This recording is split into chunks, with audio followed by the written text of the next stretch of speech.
কি করছো এত রাতে? এই ক্যামেরা অন করে দিয়েছো? বাবা দেখো গাইস, এখানে 1 কেজি টমেটো আছে।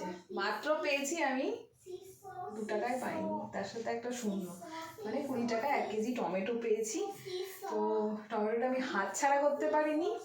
1 বছরের উপর হয়ে গেছে, মানে আমার টমেটোর চাটনি মানে বিয়ে বাড়িতে যেমন করে হয় করার ইচ্ছে ছিল। গেল বছর কিনেছিলাম, কেনার 2 দিন পরেই হসপিটালে চলে গেছিলাম। তারপরে খাবো মানে যে করে খাওয়াবে কলকাতায় এলে সে আমাকে টাটা বাই করে চলে গেছে, তা আমাকে তো করে খাওয়ানোর কেউ নেই।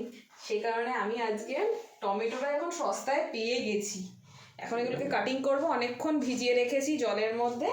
আর এই দেখো, বুঝতে পারছো কি হতে চলেছে?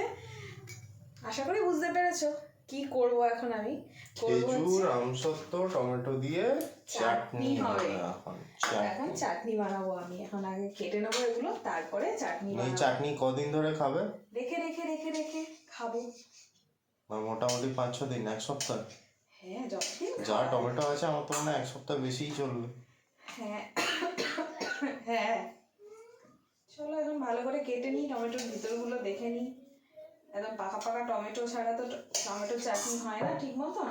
তো চলো এখন আমি কেটে নিই আগে টমেটোগুলো। চলো টাটা। এখন কতক্ষণে হবে রান্না বান্না কে জানে। দেখো।